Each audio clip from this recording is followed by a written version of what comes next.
Earlier, we talked about the Duesenberg, the American car that more than any other captured the fancy of the public in the 20s and 30s.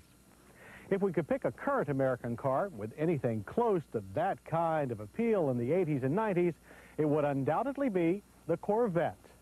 And at vintage auto auctions of the future, the two Corvettes we're about to show you will be the ones with the highest price tags.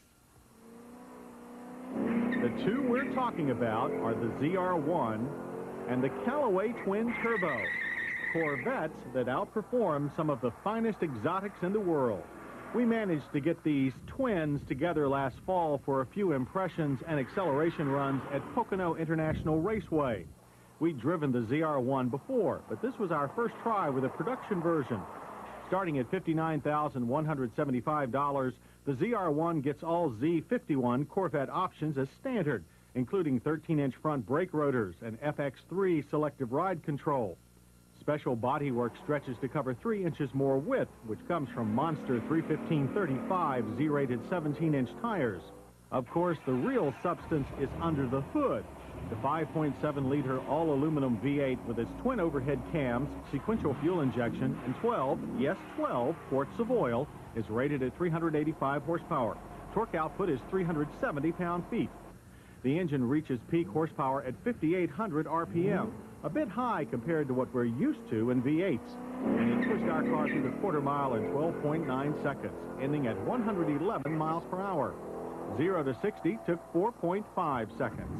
Chevrolet claims times that are a tenth or two faster for both measures, but either way, the result is enough force to nearly cure driver myopia. Unfortunately, we didn't get the chance to run the ZR1 at peak speed on the High Bank racecourse. In our second day of testing, the Pennsylvania sky opened up to dampen our fun.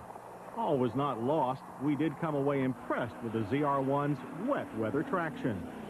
And we took the time to become better acquainted with the interior.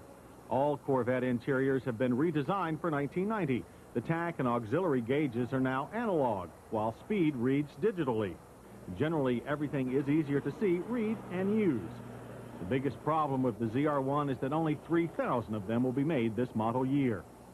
If your dealer is fresh out of ZR1s, or if you just want something a little different, consider the Callaway Twin Turbo. Add $26,895 to the price of a standard Corvette L98, and you get special bodywork that's a bit more aggressive than that of the ZR1. And, of course, a new engine. Callaway starts with the factory Iron Block 5.7. Then they virtually remake it from the inside out, adding 2 turbochargers and 2 intercoolers along the way.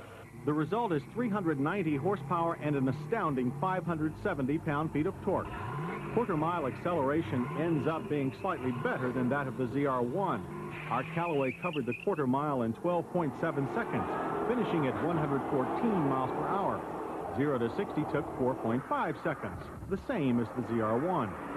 The Callaway makes its power at very low engine revs, which will please traditional muscle car taste.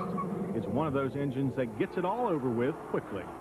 Perhaps the best thing about the Callaway is that it comes with the blessing of Chevrolet.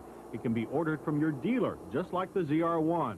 Unlike the ZR1, the Callaway can be had as a convertible. Both the Callaway and the ZR1 prove themselves to be every bit as confident and exciting as the exotic European cars we've taken to Pocono, including even the Ferrari Testarossa. But here's what impresses us most about the two Corvettes. For the price of one Testarossa, you can buy them both.